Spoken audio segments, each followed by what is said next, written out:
বিসমিল্লাহির রহমানির রহিম। আজকের ভিডিওতে আলোচনা করব একটি ছাগলে কত কেজি মাংস হবে। তা আমরা আজকের ভিডিওতে শেখাবো। ধরেন এটা একটা ছাগল। তা আপনারা কি করবেন, প্রথমে ছাগলটার দৈর্ঘ্যটা পিতা দিয়ে মেপে নেবেন। এই যে দৈর্ঘ্যটা ছাগলের এদিক থেকে এদিক পর্যন্ত, এই দৈর্ঘ্যটা আপনারা পিতা দিয়ে মাপবেন। মেপে দেখবেন এটা কত ইঞ্চি। ধরেন আমরা এদিক থেকে এদিক পর্যন্ত মেপে পেলাম 22 ইঞ্চি। এবং ছাগলের যে একটা বের আছে, মাঝের বের, এই বেরটাও আপনারা যে ছাগল কিনবেন সেই ছাগলের বেরটাও আপনারা পিতা দিয়ে ভাবে মেপে দেখবেন কত হয়। ধরেন এই ছাগলের বেরটা হলো 25 ইঞ্চি। তাহলে এই ছাগলটার মধ্যে কত কেজি মাংস হবে। ছাগলের ওজন এর সূত্র হলো মাঝের বের গুণ হলো দৈর্ঘ্য ভাগ হলো কত 660। এটা হলো ছাগলের ওজনের সূত্র। এই সূত্র দিয়ে আমরা পরিমাণ করব। এখানে বলছে মাঝের বের এটা না, ধরেন 25 ইঞ্চি, তাহলে আমরা এখানে লিখলাম 25 ইঞ্চি, 25। এরপরে এই গুণ আবার মাঝের বের মানে 25 আবার গুণ এখানে হলো দৈর্ঘ্য কত ইঞ্চি, এই যে হচ্ছে 22 ইঞ্চি, লিখলাম দৈর্ঘ্য 22 ইঞ্চি।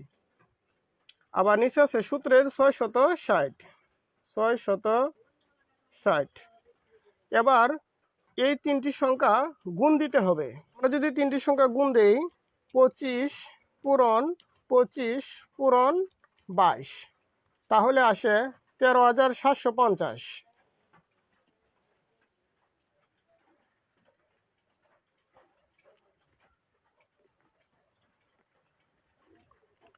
13,750 আর নিচে আছে 660।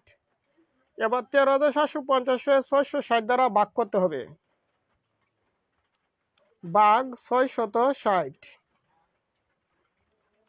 তাহলে আসে 20.83।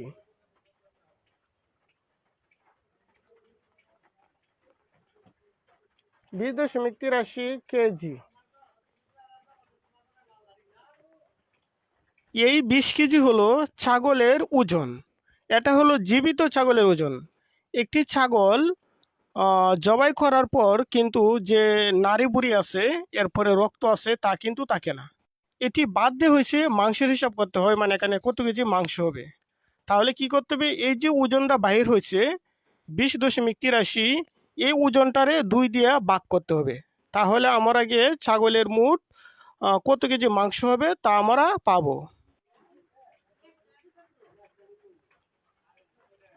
তাহলে এতটা যদি আমরা 2 দ্বারা ভাগ করি,